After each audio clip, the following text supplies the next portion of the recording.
João capítulo 4, vamos ler a partir do versículo 1. E quando o Senhor entendeu que os fariseus tinham ouvido que Jesus fazia e batizava mais discípulos do que João, ainda que Jesus mesmo não batizava mais os seus discípulos, deixou a Judéia e foi outra vez para a Galiléia. E era-lhe necessário passar por Samaria. Foi, pois, a uma cidade de Samaria chamada Sicar, junto da herdade que Jacó tinha dado a seu filho José. E ali estava a fonte de Jacó.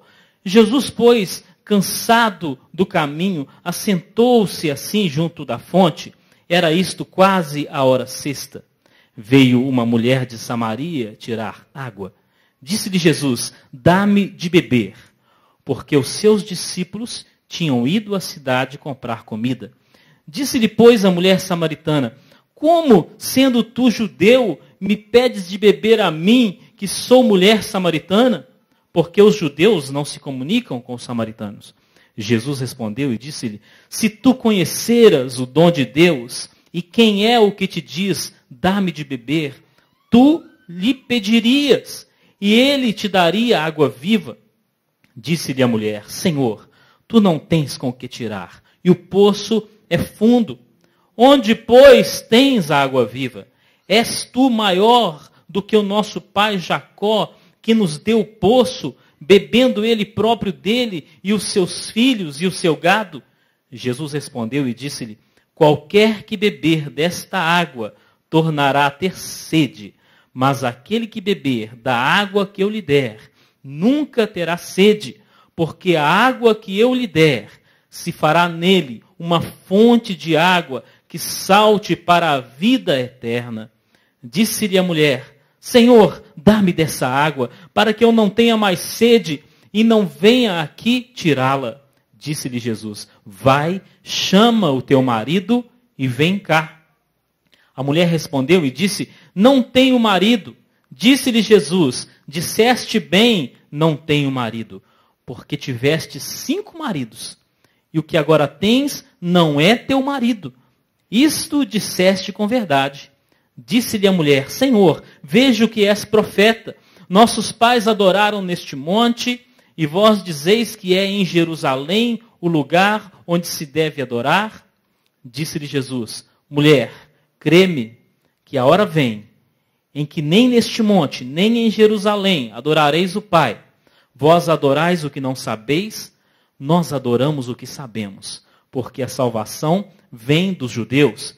Mas a hora vem, e agora é, em que os verdadeiros adoradores adorarão o Pai em espírito e em verdade, porque o Pai procura a tais que assim o adorem.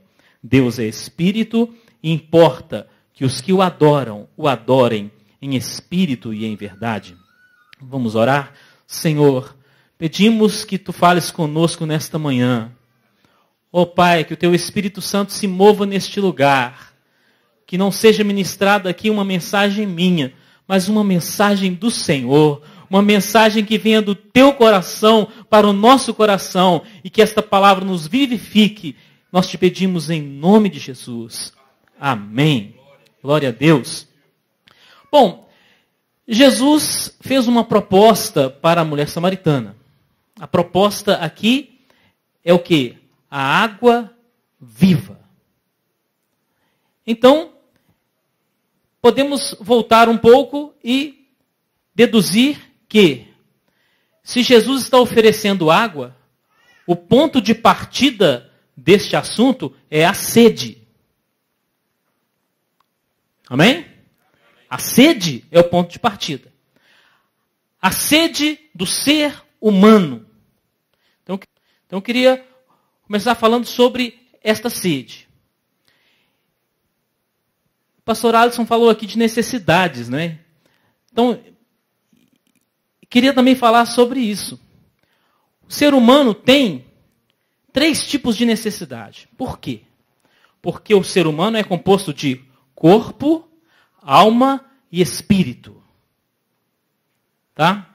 Mas alguns dizem que é só corpo e alma, e espírito é a mesma coisa que alma, né? Mas está escrito em 1 Tessalonicenses 5:23, que é corpo, alma e espírito. E Hebreus 4:12 também nos dá a entender que é corpo, alma e espírito. E isso nos leva a 3 necessidades. Você tem necessidade física, você tem necessidade emocional, não é? Poderíamos falar outras palavras aqui com o emocional, mas vamos deixar só o emocional, e espiritual. Física, emocional e espiritual. E essas 3 necessidades estão aqui na vida da mulher samaritana. A necessidade física, ela está aqui onde? A mulher foi buscar água. Olha a necessidade física. A necessidade emocional está aqui aonde? Essa mulher teve 5 maridos e agora estava com um homem que não era o marido dela. Olha a necessidade emocional. E a necessidade espiritual está onde? No questionamento aqui sobre a adoração. Ela tinha dentro dela uma inquietação. Senhor, onde é que nós devemos adorar? Será que é no monte? Será que é em Jerusalém? Então, temos aí 3 tipos de sede. 3 tipos de necessidade. E nós precisamos ter consciência. Bom, a necessidade física, todo mundo tem consciência dela. Daqui a pouco seu estômago vai começar a avisar para você aí que você tem uma necessidade física. A necessidade emocional também, todo mundo tem consciência dela, mas a necessidade espiritual, muita gente não tem consciência. Ou não sabe diferenciar, não sabe discernir, mas essa necessidade, ela existe. E o que acontece? Muitas vezes, as pessoas direcionam as suas vidas para atenderem a necessidade física somente. Vivem somente para o corpo. Aquelas pessoas que vivem para comer e comem para viver, né? Não é isso? Tem aquela pessoa que vive para o sexo, a vida dela é só sexo. Não é isso? Pessoas voltadas para o físico. Tem aqueles que são os adoradores do corpo. É claro que você tem que cuidar do seu corpo. Mas existe também o emocional e o espiritual. Existem aquelas pessoas que são voltadas só para o emocional. Parece que a vida dela é só emoção. Né? Espiritual, nada. Mas só emocional. E pensa que, exemplo, né? A moça precisa de um namorado. Quer um namorado e acha que a vida é sinônimo de namorado. Então essa mulher samaritana aqui, ela teve 5 maridos e já estava no número 6. E como não existem situações assim, como existem situações, parece que a vida é só emocional. Mas, meu irmão, o Senhor quer chamar a sua atenção para o espiritual. O espiritual. E de maneira que o espiritual, ele domine e controle o emocional. E domine e controle o físico também. Então, exemplo. Daqui a pouco, quando seu estômago começar a fazer assim... Você fala assim, sossega em nome de Jesus. E agora eu estou alimentando meu espírito. Controle. Então o emocional começa a se exaltar. Né? E o rapaz quer uma namorada, a moça quer um namorado. E tudo bem que queira. Tudo bem que queira, se você está nessa fase da vida. Mas você tem que controlar o emocional. Porque senão você vai entrar numa enrascada muito grande. Porque Satanás, ele vem com aquilo que vai satisfazer. Né? Como o pastor falou aqui. Satanás, ele traz na bandeja. Quando Jesus teve fome, necessidade física, Satanás chegou e falou, transforma essas pedras em pães. E quando você tem uma necessidade emocional, Satanás também traz. Assim como ele trouxe para Sansão, quem? Dalila. Então, é só uma questão de você ter consciência de tudo isso e saber que Satanás está querendo atuar, ele está querendo atender a sua necessidade. Então, cuidado. Lamentações de Jeremias, no capítulo 3, diz que é importante para o homem, às vezes, estar só. Por um momento. Não a vida inteira, mas existe determinada fase da vida que, às vezes, você precisa ficar sozinho. Então, tá a moça com 13 anos, desesperada para arrumar um namorado. Que Deus te livre e guarde, minha irmã. Você está na fase de buscar Deus, de estudar e etc. Mas não é bem esse o nosso tema. Vamos avançar. Jesus conduziu a conversa para o espiritual. Aqui nesse caso, João capítulo 4. Não é verdade? Ele começou ali na questão física, da água, do poço, mas era só um pretexto para chegar no espiritual. Passou ali pelo assunto dos maridos, a área emocional, mas era para chegar no espiritual. E quantas vezes nós queremos que Deus atue na nossa vida apenas do plano físico. Então nós estamos tendo uma visão parcial das coisas. Então, Deus cura? Cura. Ele pode atender uma necessidade física? Sim. Mas você não pode pensar que o propósito de Deus é atender as suas questões físicas. Isso aí é apenas um detalhe. É apenas o começo do relacionamento com Deus. Não é? É a mesma coisa as questões emocionais. O Senhor resolve as questões emocionais? Resolve. Mas não é essa a essência do propósito de Deus para a sua vida. Não é isso. Mas é o espiritual. Então, vamos ao espiritual. Jesus conduziu a conversa para a questão da espiritualidade. A sede espiritual do homem é uma realidade. O Salmo 42 diz que nós temos sede de Deus. O salmista disse que ele tinha sede de Deus. O homem tem sede de Deus. Necessidade espiritual. Tanto isso é verdade, que o índio, lá no meio da selva, sem que ninguém ensine para ele começa a adorar alguma coisa. Não é verdade? Por quê? Porque isso brota de uma sede espiritual. Mas essa sede espiritual, muitas vezes, nós queremos saciá-la com duas coisas. Religiosidade ou espiritualidade. Religiosidade ou espiritualidade. Aqui, esse texto de João capítulo 4 é o encontro da mulher samaritana com Jesus, certo? Também poderíamos dizer que é o encontro da religiosidade com a espiritualidade. Essa mulher, ela era uma mulher religiosa. Era religiosa. Mas essa religiosidade não satisfazia sua sede espiritual. Então, quero falar rapidamente o que é isso. Nós confundimos, irmãos, religiosidade com espiritualidade. E nós precisamos, com urgência, sabermos a diferença entre essas duas coisas. Se uma pessoa é muito religiosa, podemos pensar que ela é muito espiritual, e isso é um engano. Mas como assim? Qual é a diferença? Olha, religiosidade, sabe o que é? Religiosidade é a prática de atos exteriores, obrigações, rituais, costumes e tradições para atender a necessidade espiritual. Agora, o que é a espiritualidade? É um estilo de vida em que o espírito domina a carne. Irmãos, é totalmente diferente. Totalmente diferente. Vou repetir. Religiosidade é a prática de atos exteriores. O cumprimento de rituais, obrigações, tradições e costumes. Agora, o que é espiritualidade? Um estilo de vida em que o espírito domina a carne. Meus irmãos, este é o propósito de Deus para nós.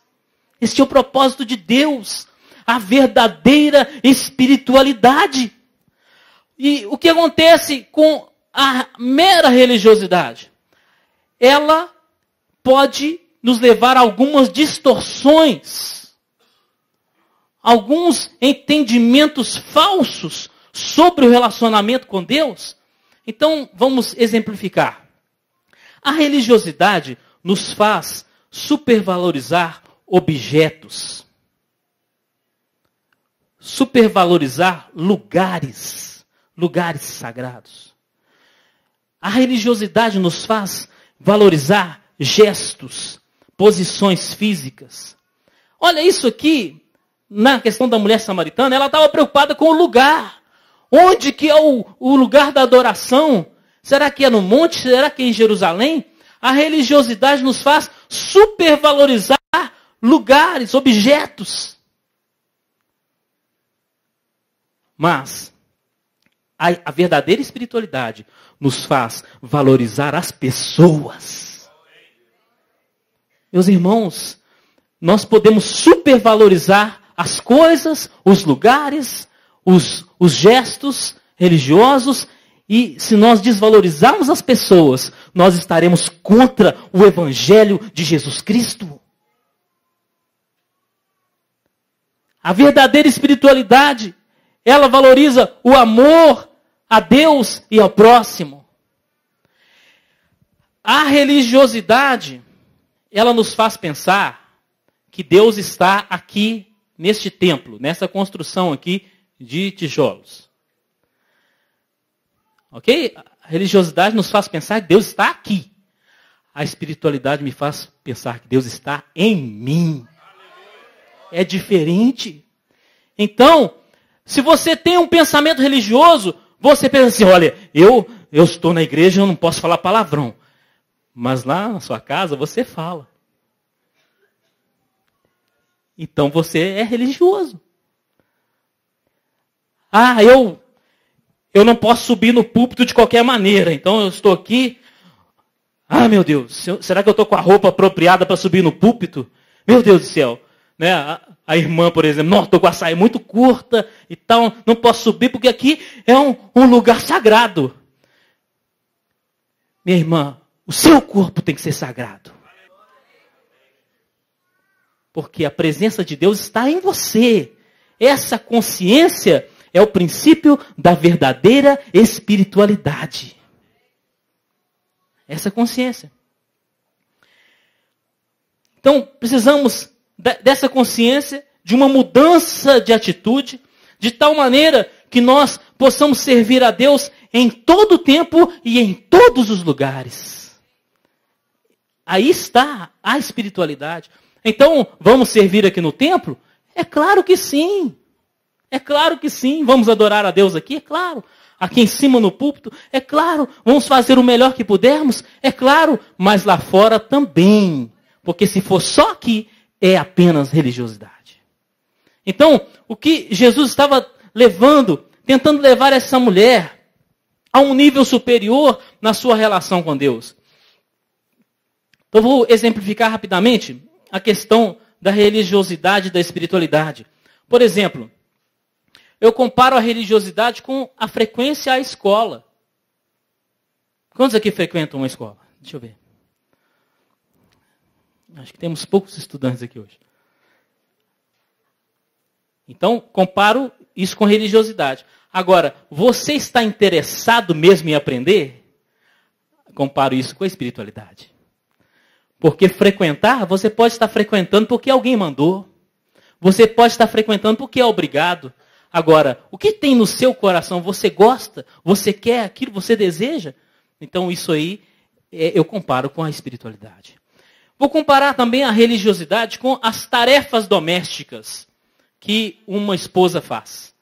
Uma esposa, ela pode estar fazendo uma série de tarefas domésticas.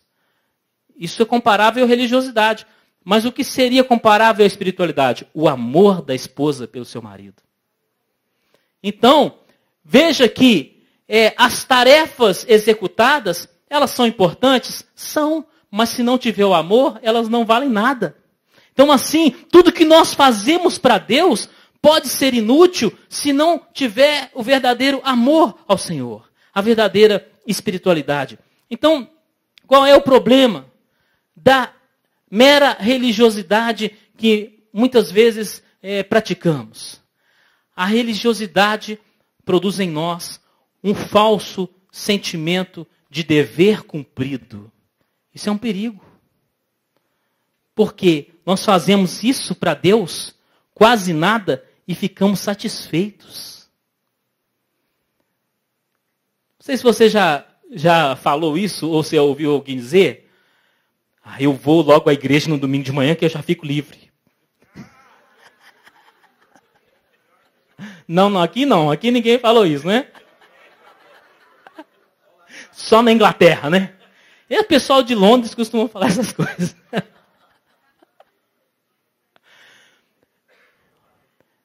Vou de manhã porque eu já fico livre. Quer dizer, é uma obrigação. É uma obrigação. Ou, você pega a caixinha de promessas, tira aquele versículo, eu vou pegar um verde. O Senhor é meu pastor e nada me faltará. Já li a Bíblia hoje. Aquele sentimento de dever cumprido, já li a palavra de Deus hoje. Misericórdia, irmão. Misericórdia. Na hora de almoçar também você devia fazer assim. Como dar só uma garfada e falar, já almocei.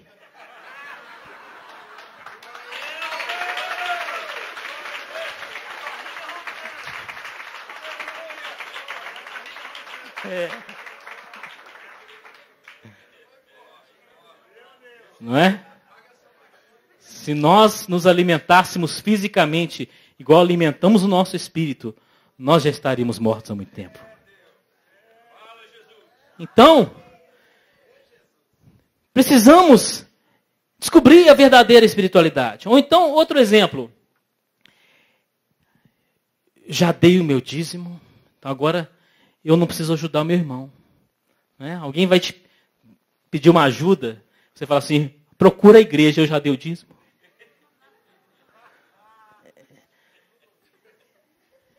Nunca ouviu isso? Procura a igreja. Então assim, você já fez um pouquinho e acha que é o máximo. Meu irmão, é o mínimo. É o mínimo. A religiosidade nos dá esse falso sentimento de dever cumprido. Isso é um perigo, porque isso nos engana. A gente fica satisfeito e a gente pensa que Deus está satisfeito também. Então esse é o problema.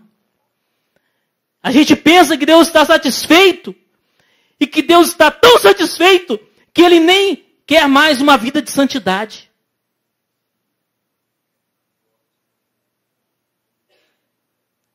Isso é um engano que percorre o nosso inconsciente. Eu faço tantas coisas para Deus que é provável que Deus já esteja satisfeito comigo. Então não preciso me santificar. Mas aqui está escrito que o Pai procura os verdadeiros adoradores. Então Ele ainda não está satisfeito. Apesar de tudo que a religiosidade nos leva a fazer para Deus, o Pai ainda procura verdadeiros adoradores que o adorem em espírito e em verdade. Ó Senhor, nos dê hoje esse discernimento para que possamos distinguir entre a religiosidade e a espiritualidade. Que Deus abra os olhos do nosso entendimento hoje, amém? Para sairmos do engano, pensando que Deus já está satisfeito com o que temos feito e o que temos vivido. Mas Deus não está. Havia na vida da mulher samaritana uma evidência de que a sua religiosidade era insuficiente diante de Deus. Mas cadê essa evidência? Ela estava vivendo uma vida irregular. Jesus falou com ela, olha, porque tiveste 5 maridos e o que agora tens não é teu marido. Ela estava vivendo uma vida sexual ilícita. Mas era uma pessoa religiosa. Então, veja que isso mostra o quê?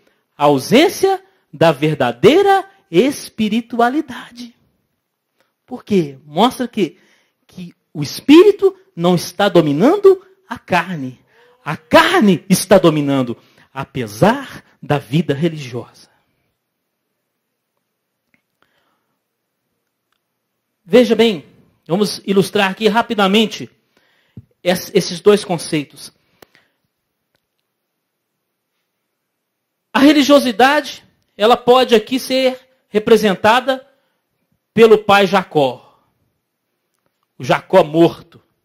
A mulher samaritana estava muito preocupada com o pai Jacó. E aqui ele representa a religiosidade daquela mulher.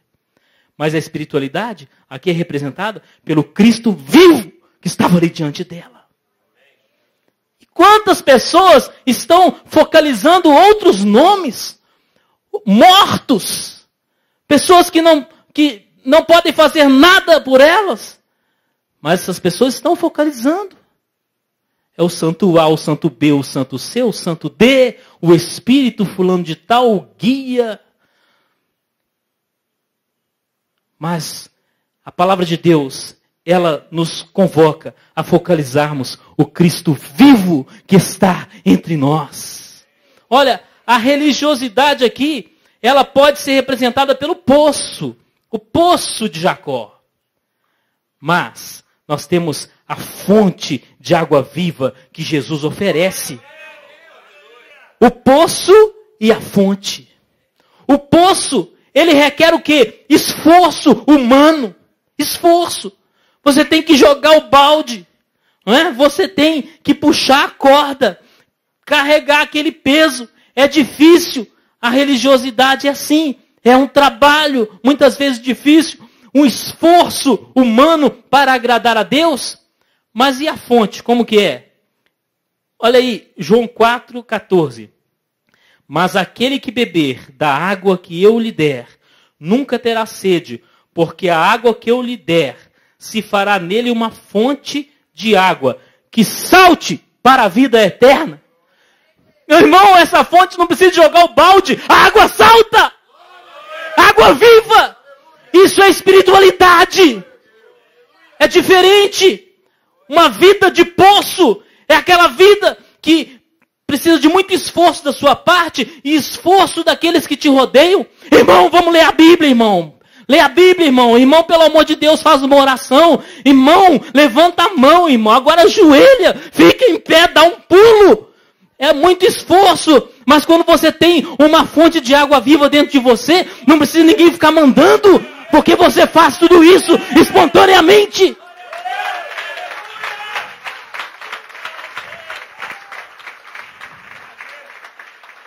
Uma fonte que salta. Não precisa do balde. Não precisa do balde. E ela vai formar um rio incontrolável. Olha, isso está além do que as minhas palavras conseguem expressar. Porque a religiosidade é uma coisa morta. A verdadeira espiritualidade é um relacionamento vivo com Deus. A religiosidade depende muito daquilo que você faz. Daquilo que você faz. A espiritualidade depende daquilo que o Espírito Santo faz dentro de você. Isso brota.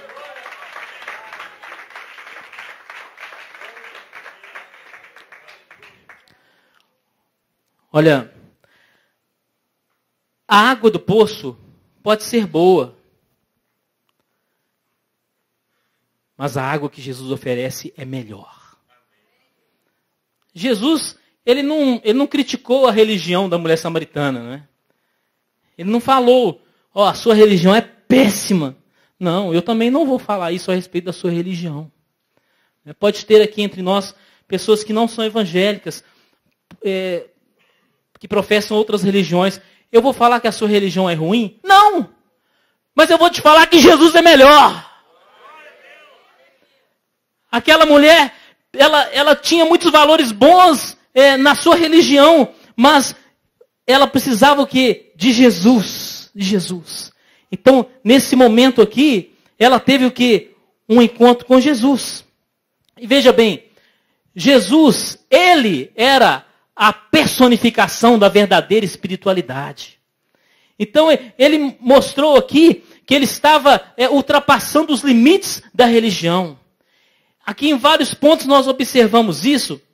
Veja, por exemplo, no versículo 1 do capítulo 4, diz que Jesus batizava mais discípulos do que João e os fariseus ficaram sabendo disso. Jesus estava ultrapassando os limites dos religiosos. Os fariseus ouviam isso e eles ficaram incomodados. Incomodados. Veja bem, onde Jesus mostra também essa espiritualidade. Lá no versículo 31 a 34, diz assim: entretanto, os seus discípulos lhe rogaram, dizendo: Rabi, come. Ele, porém, lhe disse: uma comida tenho para comer, que vós não conheceis. Então os discípulos diziam uns aos outros: trouxe-lhe porventura alguém algo de comer? Jesus disse-lhes: a minha comida é fazer a vontade daquele que me enviou e realizar a sua obra. O que é isso aí? O espírito dominando a carne. Aí está a verdadeira espiritualidade. Então, a comida chega. A comida chega. Mas algumas vezes você tem que dizer não para essa comida. Entenda aí da forma como você achar melhor, né? Que comida é essa. Mas, muitas vezes, você terá que dizer: eu tenho uma comida para comer que vós não conheceis. E a minha comida é fazer a vontade do meu Pai Celestial. Diga isso para Satanás, quando ele vier trazer as suas ofertas do mundo para você. Quando vierem as propostas ilícitas, os relacionamentos ilícitos. Então você diz: olha, eu não quero isso porque eu tenho algo melhor. Então, o que é necessário para que se desenvolva a verdadeira espiritualidade? Essa mulher precisava encontrar-se com Jesus. Então aqui no capítulo 4 de João, nós temos esse encontro maravilhoso. Essa mulher, ela se encontrou com Jesus. Mas ela poderia ir embora e nada mudar na sua vida. Mas ela decidiu aceitar a proposta de Jesus. E ela falou: Senhor, versículo 15, dá-me desta água. Então você precisa dizer: Jesus, eu quero essa água viva na minha vida. Vamos dizer isso para Jesus hoje? Vamos dizer? Vamos dizer que nós não queremos nos satisfazer com religião. Não quer dizer que nós vamos eliminar certas práticas. Não é isso. Mas que elas sejam feitas pelos motivos certos. Jesus falou lá em Mateus 15, este povo me honra com os lábios, mas o seu coração está longe de mim. Que não seja o nosso caso. Que nós continuemos a honrar o Senhor com os nossos lábios, mas que o nosso coração esteja junto, porque isso é a verdadeira espiritualidade. Agora, talvez você diga assim: mas eu já encontrei Jesus. E eu queria ler Jeremias capítulo 2 para nós terminarmos. Mas eu já encontrei Jesus. Eu aceitei Jesus há tantos anos atrás.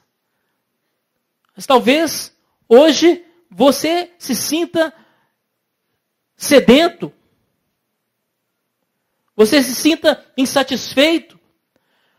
Apesar de ter encontrado Jesus, talvez você esteja de novo concentrado apenas nas suas necessidades físicas e emocionais. Talvez tenha acontecido o que está em Jeremias capítulo 2, versículo 13. Porque o meu povo fez duas maldades. A mim me deixaram o manancial de águas vivas e cavaram cisternas rotas, que não retêm as águas. Pessoas que conheceram a Deus. Pessoas que conheceram a fonte e deixaram a fonte e foram cavar cisternas. Então, meus irmãos, nós estamos sempre ameaçados por estes pecados aqui. Sempre. Sempre. Tudo que eu disse para vocês vale para mim. Eu estou sempre ameaçado por estes pecados aqui. De deixar a fonte e voltar ao poço. Voltar ao poço. E quem sabe você não fez isso. Não é? Você deixou a fonte e está correndo atrás dos poços, das cisternas. Quantas vezes cisternas secas, não é? Que podem ser relacionamentos, podem ser religiões, mas que nesta manhã seja um novo encontro com o Senhor Jesus. Um dia de renovação, de você renovar o seu compromisso com Ele e dizer, Senhor, dá-me esta água viva. Amém? Vamos ficar de pé.